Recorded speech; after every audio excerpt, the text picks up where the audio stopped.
আমাদের রেস্টুরেন্ট দখল করে, আমাদের মালামাল লুট করে, আমাদের লোকজনকে মারধর করে।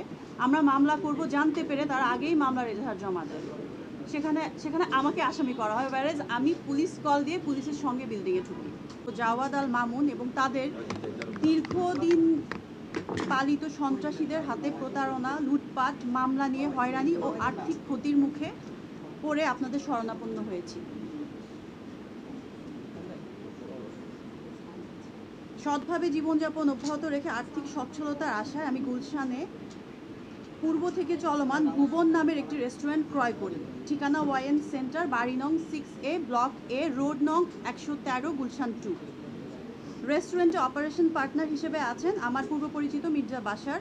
ভুবন রেস্টুরেন্টের মালিক জনাব আমানের সঙ্গে তার রেস্টুরেন্টের সব আসবাবপত্র, ইন্টেরিয়ার, টোটাল ইনভেন্টারি 55 লাখ টাকা মূল্য দরে একটি চুক্তি হয়।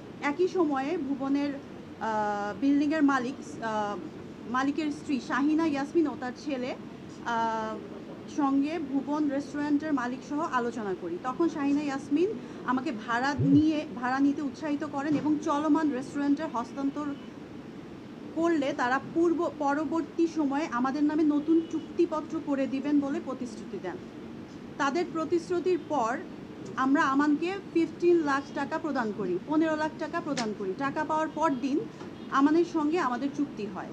চুক্তি অনুযায়ী তাদের 2টি চেকও প্রদান করি। গত এপ্রিল মাসে আমান আমাদের কাছে রেস্টুরেন্ট হস্তান্তর করেন। আমরা এপ্রিল থেকে রেস্টুরেন্টের ভাড়া প্রতি মাসে 2.5 লাখ ও বিদ্যুৎ বিল সহ অন্যান্য খরচ পরিশোধ করি। ভুবনের মালিক আমাদের নামে ভাড়া জমা দিয়ে রসিদও আমাদের নামে দিয়ে দেন। রেস্টুরেন্টে ওঠার পর আমরা ডেকোরেশন পরিবর্তনের কাজ শুরু করি, যাতে 1 মাস সময় লাগে। ডেকোরেশনে প্রায় 50 লাখ টাকা খরচ হয়। এই পর্যায়ে আমরা রেস্টুরেন্টে পরীক্ষামূলকভাবে স্টার্ট করি এবং ট্রেড লাইসেন্স করার জন্য আমরা ভবনের মালিক শাহিনা ইয়াসমিন ও তার পুত্র চুক্তিপত্র, ফায়ার সেফটি ও বাণিজ্যিক অনুমতির প্রয়োজনীয় কাগজপত্র দেওয়ার অনুরোধ করি।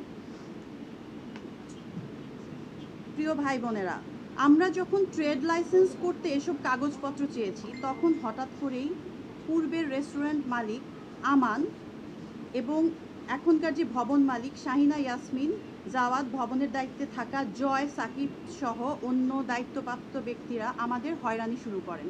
প্রথমে আমান তাকে পরিশোধ করা হয় 15 লাখ টাকার বিষয়ে অস্বীকার করেন, যদিও তিনি 15 লাখ টাকা ক্যাশ বুঝে নিয়ে চাবি হস্তান্তর করেন। অন্যদিকে শাহিনা ও জাওয়াদের নির্দেশে ভবনের দায়িত্বে থাকা কর্মচারী জয়, সাকিব, হারুন ও তাদের সহযোগীরা বারবার আমাদের রেস্টুরেন্টের বিদ্যুৎ লাইন বন্ধ করে দিয়ে আমাদেরকে হয়রানি শুরু করে।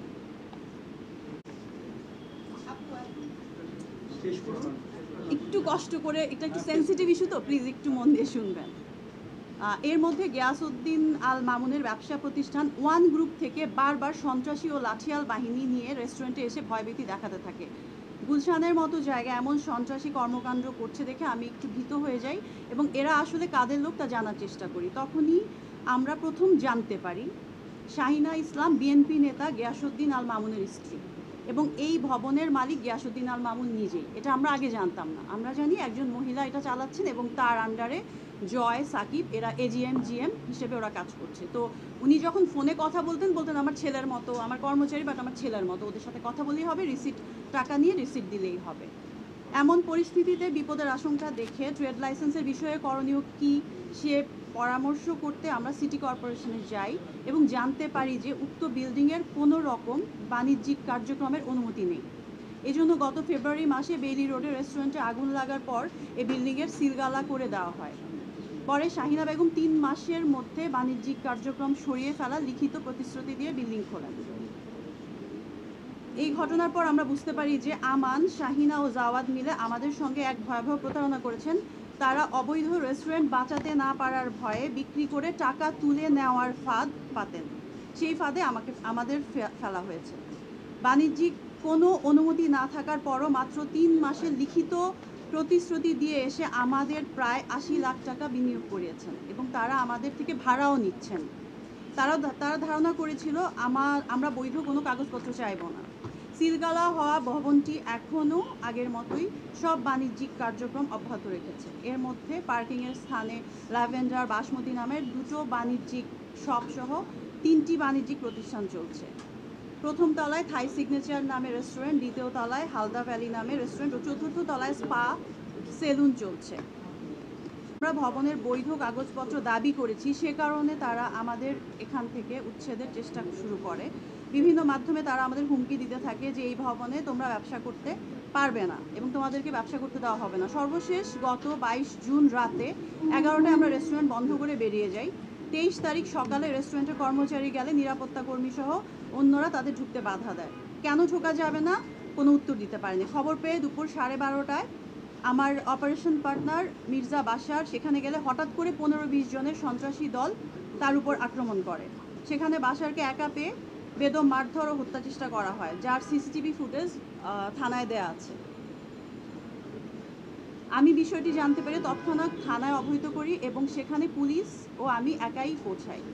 পুলিশের উপস্থিতিতে আমরা রেস্টুরেন্টে ঢুকতে গেলে দেখতে পাই সেখানে নতুন তালা লাগানো হয়েছে। কাঁচের দরজা থাকায় দেখা যায় ভেতর থেকে সব মালামাল লুট করে এবং ভাঙচুর করা।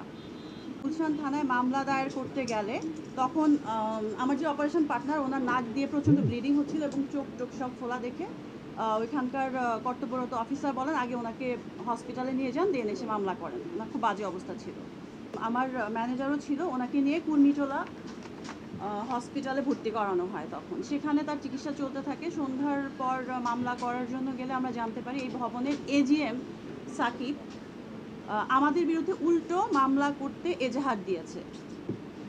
মূলত তারা আমাদের রেস্টুরেন্ট দখল করে, আমাদের মালামাল লুট করে, আমাদের লোকজনকে মারধর করে।